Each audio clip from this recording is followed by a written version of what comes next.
Here's something that bothers me about intermittent fasting research. Almost every study focuses exclusively on overweight or obese populations. The study we're examining included only women with overweight or obesity. This makes sense from a public health perspective. These populations face the greatest metabolic disease risk. But it leaves a giant question unanswered. Does intermittent fasting do anything for people who are already at a healthy weight? The mechanisms we discuss for intermittent fasting benefits: improved insulin sensitivity, reduced inflammation, enhanced autophagy. All of these sound like they should apply regardless of body weight. But here's the problem. If you're already metabolically healthy, if your insulin sensitivity is already good, if your inflammation markers are already low, how much room is there for improvement? You can't improve perfection.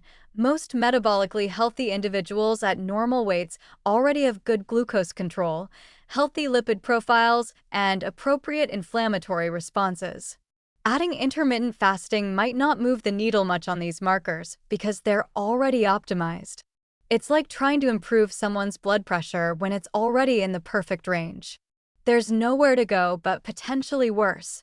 The autophagy argument gets thrown around a lot. Autophagy is your body's cellular cleaning process, removing damaged proteins and organelles.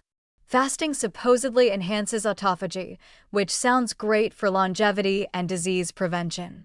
But here's what we don't know. We don't know the optimal amount of autophagy for humans. We don't know if more is always better.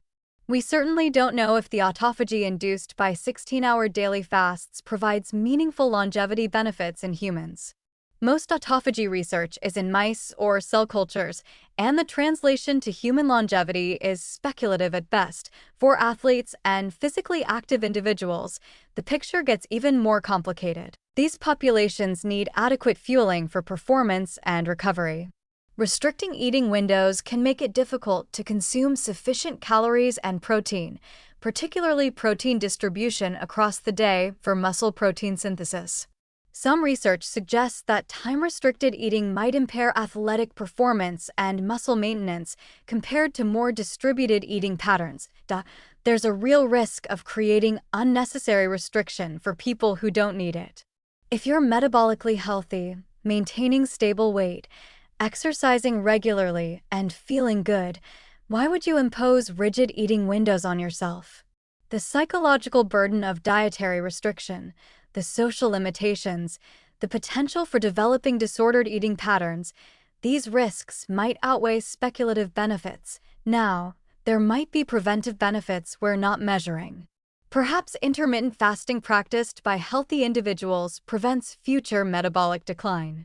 Perhaps the longevity effects, if they exist, accrue over decades and wouldn't be apparent in short-term studies. Perhaps there are cognitive or immune system benefits that apply regardless of metabolic health status. These are possibilities, but they're not proven. The concerning part is how intermittent fasting gets marketed to everyone, regardless of whether they need metabolic intervention. The wellness industry doesn't discriminate. They'll sell fasting protocols to overweight individuals with prediabetes and to lean, healthy people alike. This one-size-fits-all approach ignores fundamental differences in needs and risks. What we really need is research stratified by baseline metabolic health.